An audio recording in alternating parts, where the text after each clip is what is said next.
السلام علیکم خالد بھائی. وعلیکم السلام حیدر بھائی، سب خیریت ہے؟ الحمدللہ. آج کل نظر نہیں آتے، دکھائی نہیں دیتے، بہت مصروف دکھائی دیتے ہیں. آج کل مصروفیت کچھ زیادہ بڑھ گئی. ہاں ماشاء اللہ، دولت چیز ہی ایسی ہے، پیسہ ہے ہی ایسی چیز. آج کل دکھائی نہیں دیتے، کچھ دنوں بعد سنائی نہیں دیں گے. بہت مصروف نظر آتے ہیں. کوئی خزانات لگ گیا ہے کیا؟ جی خزانہ ایسا ویسا. اچھا، ہم بھی آپ کے دوست ہیں، 2-4 سکے یہاں بھی دے دیے. کسی سے بتائیں گے نہیں؟ ارے انکم ٹیکس تک کو پتہ نہیں چلے گا. جی یہ خزانہ یہ کوئی درہم و دینار نہیں ہے، کوئی سونا چاندی نہیں ہے، نہ ہیرے جواہرات ہیں، بلکہ یہ اہل بیت علیہ السلام کی امامت و ولایت اور محبت کا خزانہ ہے، جس کے ذریعے انسان دنیا میں اس کی مشکلیں آسان ہوتی ہیں اور آخرت میں بھی اس کے مراحل. آپ بھی حیدر بھائی، ہم سمجھے آپ اتنی اچھی تمہید باندھ رہے تھے، ہم سمجھے آپ کو واقعی کوئی دولت ہاتھ لگ گئی ہوگی، کوئی خزانہ ہاتھ لگ گیا ہوگا. آپ تو وہی پرانی بات لے کے بیٹھ گئے، ولایت محبت. وہ تو وہی مثال ہو گئی کہ کھودا پہاڑ اور نکلا چوہا. دیکھیے خالد بھائی، جس انداز سے ہم اسے دیکھ رہے ہیں شاید آپ اس کی طرف متوجہ نہیں. اچھا آپ ذرا متوجہ کرائیے، یہ خالی خزانہ جو اہل بیت کا جو محبت آپ بتا رہے ہیں، یہ صرف آپ ہی کے پاس ہے، ہمارے پاس محبت نہیں ہے.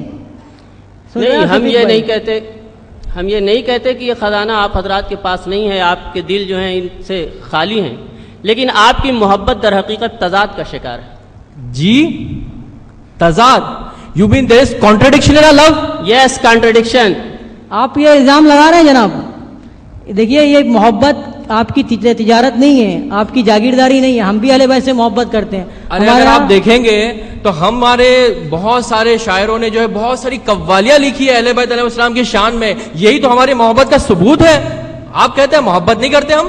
ارے قوالی سنتے نہیں، قوالی سے ایمان تازہ ہوتا ہے، آپ کو کیا معلوم؟ دیکھ، اور آپ بولتے ہیں تضاد ہے محبت میں. بھائی جان شاید آپ کو یہ پروف کرنا پڑے گا، ورنہ آج سے ہماری اور آپ کی دوستی ایک دم ختم ہو جائے گی. آپ شفیق بھائی اتنا جذباتی مت بنیے، ذرا صبر کیجئے، انشاءاللہ آپ یہ حقیقت واضح ہو جائے گی.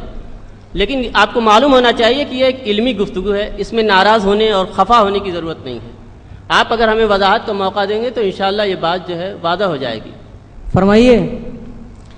یہ بتائیے کہ ہم جو ہے اہل بیت علیہ السلام کو معصوم جانتے ہیں اور آپ حضرات جو ہیں ان کی عصمت کے قائل نہیں ہیں، لیکن اس کے باوجود بھی ایک بات آپ ضرور مانتے ہیں، یہ آپ کا کہنا ہے کہ وہ اپنے دور میں سب سے سچے تھے اور انہوں نے اپنی زندگی میں کبھی بھی کوئی غلط بیانی سے کام نہیں لیا. بے شک آپ اسے مانتے ہیں؟ صحیح کہہ رہے ہیں آپ کہ اہل بیت علیہ السلام نے کبھی جو ہے غلط بیانی سے کام نہیں لیا. لیکن ایک سوال میرا ہے، اگر کوئی شخص یہ کہے کہ وہ غلط بیانی سے کام نہیں لیتا ہے اور اس کے باوجود بھی کیا اسے اعلیٰ کردار مانا جا سکتا ہے؟ ارے دیکھیے اہل بیت علیہ السلام سچے ہیں، یہ ہم لوگ مانتے ہیں، اس میں آپ دلیل کیوں پیش کرتے ہیں؟ آپ اپنے پوائنٹ پہ آئیے، تضاد کہاں ہے وہ بتائیے.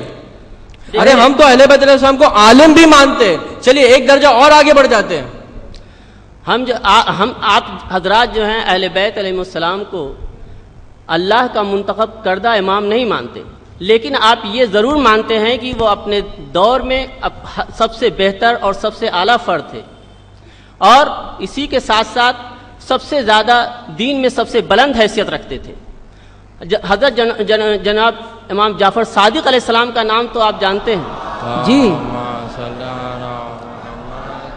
آپ نے نام لیا جناب جعفر صادق، وہ واقعی بہت بڑی ہستی تھی اور انہوں نے کئی ہمارے اماموں کو تعلیم دی ہے. آپ نے ان کا نام سنا ہوگا، جناب امام ابو حنیفہ، امام اعظم. جی وہ ان کے شاگرد رہ چکے ہیں، ان سے تعلیم حاصل کی ہے. اب آپ اندازہ لگائیے جب شاگرد اتنے پائے کا ہو تو استاد کا کیا عالم ہوگا.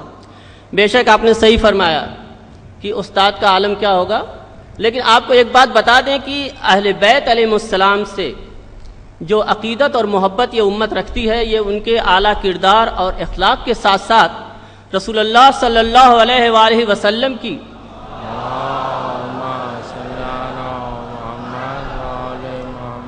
وہ حدیثیں ہیں جس میں آپ نے اہل بیت علیہ السلام سے محبت کرنے کو واجب قرار دیا ہے.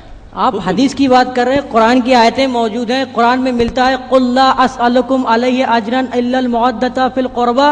اہل بیت کی محبت اجر رسالت ہے، واجب ہے، اسی لیے ہم بھی محبت کرتے ہیں. تو یہ تضاد کہاں سے آ گیا؟ یہ آپ کیا تضاد کہہ رہے ہیں؟ دیکھیے میرا ایک سوال ہے خالد بھائی، اگر کوئی شخص جو اعلیٰ کردار کا مالک ہو، بلند مرتبے پر فائز ہو، سچا ہو، اس کے بعد اگر وہ نبی نہ ہوتے ہوئے نبوت کا دعویٰ کرے تو اس کے سلسلے میں آپ کیا کہیں گے؟ کیا اس سے وہ لائق محبت ہوگا؟ وہ جھوٹا ہے. قرآن کی آیت میں اس کے بارے میں ذکر ہے کہ ایسا شخص اس سے بہت بڑا ظالم ہے اور وہ جھوٹ بول رہا ہے. اگر وہ جھوٹ بول رہا ہے اللہ کے متعلق، وہ یہ دعویٰ کرے کہ اس پر وحی نازل ہوئی، حالانکہ اس پر وحی نازل نہیں ہوئی ہے، تو ایسا شخص جھوٹا ہے.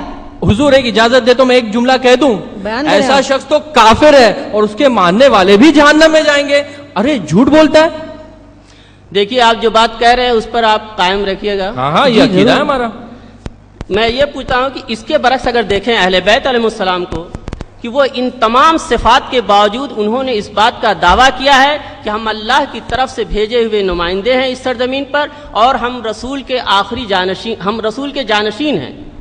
جی معاذ اللہ ہزار معاذ اللہ، اگر ان کا یہ دعویٰ سچ نہ ہوتا، اگر وہ اپنے دعوے میں سچے نہ ہوتے تو یہ مرکز محبت نہیں بنتے. لیکن اگر وہ اپنے دعوے میں سچے ہیں، اور یقیناً وہ اپنے دعوے میں سچے ہیں، تو میرا سوال ہے ان حضرات سے جو ان کی محبت اور عفت اور صداقت کے قائل ہیں، وہ ان کی محبت اور صداقت ان سب چیزوں کے ہوتے ہوئے انہوں نے کیسے دوسروں کو جو ہے اپنا امام اور خلیفہ منتخب کر لیا؟ اب آپ خیر آپ جو بھی کہہ رہے ہیں وہ ٹھیک ہے، لیکن ایک چیز یہ بھی ہے، ایک سوال ہم پوچھ لیتے ہیں، برا نہیں مانیے گا آپ. ایک سوال پوچھ سکتے ہیں آپ سے؟ بسم اللہ. یہ جو آپ یہ امام ہے اور یہ امامت ہے، یہ خیر اب زمانہ ترقی کا ہے، مسلمان کہاں سے کہاں پہنچ گئے، اور آپ یہ سب بات کیا ضرورت ہے امام کی، جب ماشاءاللہ علماء دین ہے جو مسئلے مسائل چٹکیوں میں حل کر دیتے ہیں، اس کے بعد آپ یہ امام اور امامت لے کے بیٹھے ہیں، اس کی ضرورت کیا ہے امامت کی؟ خالد بھائی میں آپ سے ایک سوال کر سکتا ہوں؟ پوچھیے.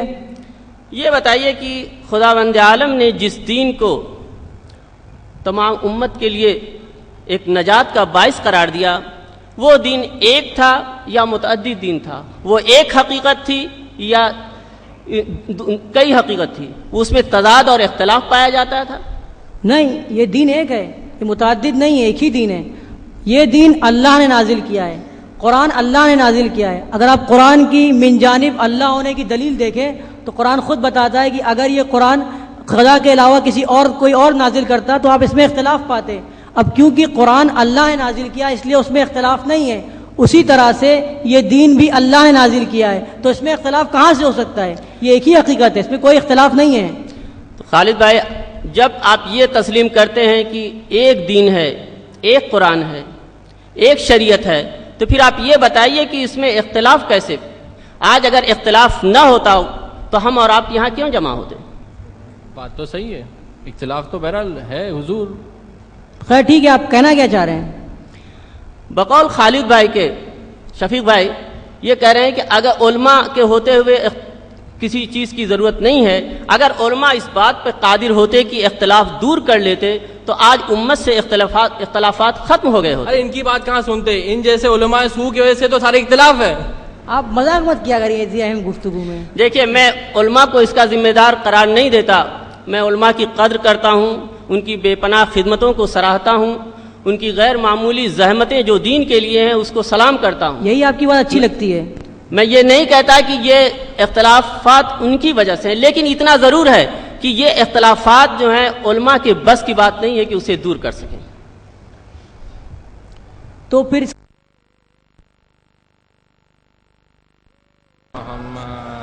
کو بھیجا، اور جب تک آپ تھے آپ لوگوں کے اختلافات کو دور کرتے رہے، اور یہ اختلافات کا دور کرنا اتنا ضروری تھا کہ خداوند عالم نے قرآن کریم میں ذکر بھی فرمایا ہے کہ اے رسول تمہارے رب کی قسم یہ کبھی صاحب ایمان ہو ہی نہیں سکتے جب تک کہ اپنے اختلافات میں تم کو جو ہے حکم فیصلہ قرار دینے والا نہ بنا دے. تو ان کے بعد کیا؟ یہ تو آپ کہہ رہے ہیں وہ ٹھیک ہے، رسول اللہ اپنے زمانے میں اختلاف نہیں حضور ایک منٹ مجھے پتا چل گیا.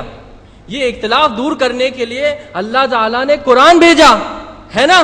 حضور آپ نے تو بتایا تھا یہ قرآن جو ہے ایک کتاب ہے, سارے مسجدوں میں سارے فرقوں میں ایک ہی قرآن پایا جاتا ہے, اور یہ قرآن ہی جو ہے ہم لوگوں کے بیچ میں آیا ہے اختلاف دور کرنے کے لیے. اس کا کوئی جواب ہے آپ کے پاس؟ بہت صحیح آپ نے فرمایا. یقیناً قرآن کریم خداوند عالم کی وہ کتاب ہے جو کل بھی موجودہ تھی اور آج بھی موجودہ ہے, یہ میں مانتا ہوں. لیکن آپ یہ بتائیے کہ آج قرآن کریم ہر گھر میں موجود ہے یا نہیں ہے؟ قرآن کریم آپ اسکولوں میں ہے, مدرسے میں ہے یا نہیں, مسجد میں ہے یا نہیں؟ اور آپ حضرات تو ماشاء اللہ قرآن حفظ کیے ہوئے ہیں. جی. تو یہ بتائیے کہ جب ہر جگہ قرآن کریم موجود ہے تو پھر اختلاف کیوں کر ہے؟ اگر قرآن کریم ہر جگہ موجود ہے جیسا میں نے کہا, ہم دیکھتے ہیں کہ امت جو ہے اسی قرآن کریم کی آیتوں کا سہارا لے کر ایک مسلمان کو جو ہے کافر کہتی ہے اور خود کو جو ہے مسلمان قرار دیتی ہے, ایک کو مشرک قرار دیتے ہیں اور انہی آیتوں کو دلیل پیش کر کے خود کو جو ہے مسلمان قرار دیتے ہیں. تو وہ قرآن جسے آپ کہتے ہیں کہ وہ اختلافات ختم کرنے کا باعث ہے, ہم دیکھتے ہیں کہ اس کی وجہ سے اختلافات اور بڑھ رہے ہیں.